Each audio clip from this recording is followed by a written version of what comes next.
look at these comments about Mancini, okay? Mancini has got to be a starter. I like this one from Smirky. Mancini is the only guy to take pressure off Quinn to keep our opponents on their toes. The Beer Baron also saying I'm in on Mancini also. But just going back to Smirky's comment, what do you think he means by keeping opponents on his toes? Well, I think it's just the way he skates to the neutral zone, right? Quinn Hughes is the only guy that really does it on this team. And, one thing we've noticed in preseason here is the defense pinching up in the rush more. Like, you look at that Calgary game last night, Marcus Pettersson was doing it. Tyler Myers was doing it. Mancini was doing it. Quinn Hughes was doing that. We talked about this on the post-game show last night. But Mancini really wheels through the neutral zone like no one else on this team really does. Obviously, Quinn Hughes does it, but it's a little different when a guy's 5'10", 180 doing it versus a guy in Mancini who's 6'5", 230. Like, he is a massive dude. So yeah, I think that's a fair comment on him keeping them on their toes. Now, I guess I'll give my projections for the defense here. I do think on opening night it's going to be Hughes and Hronek. I don't want to believe this, but I do believe it's going to be Marcus Pettersson and Tyler Myers at least to start. And the third pair I think is going to be Derek Forbort along with Victor Mancini. I think right now, and man, I'm really flip-flopping on who's going to get cut here. I think on opening night, it's going to be P.O. Joseph, the seventh defenseman. Maybe a DPD gets papered down. But when they go on the road, DPD is going to be with the team. And I do wonder if, again, it's either Carlson going on waivers, Lecker, Mackey, Baines, and Cruz.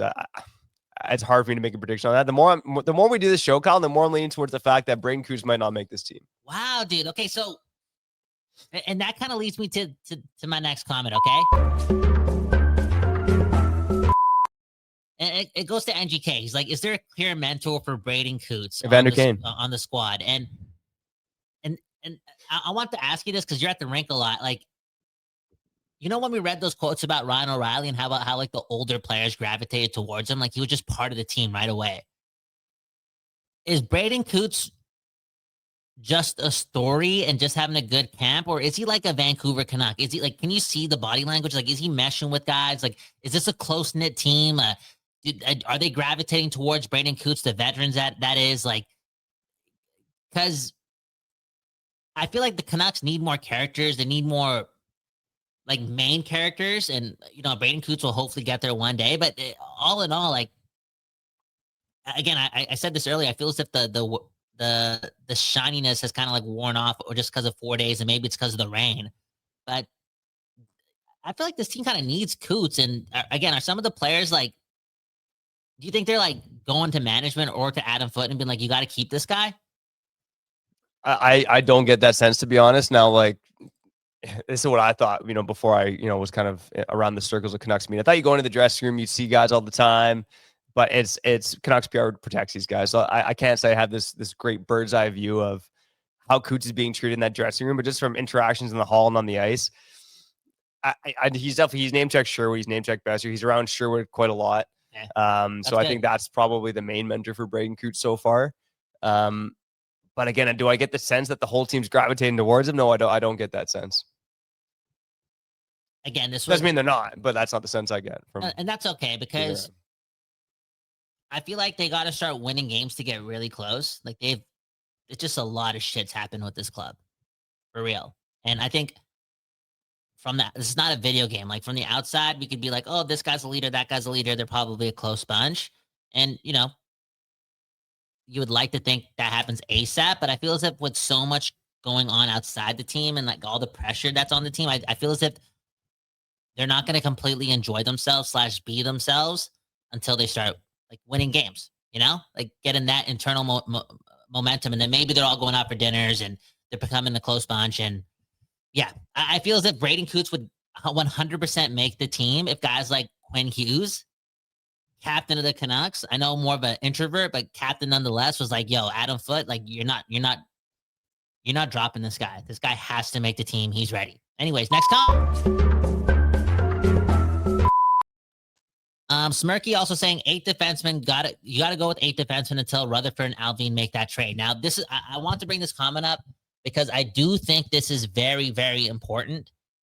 Because Alvin and Rutherford like to make moves and whatnot, but a part of me feels like we got to show off Mancini and DPD as much as possible to raise up their trade value.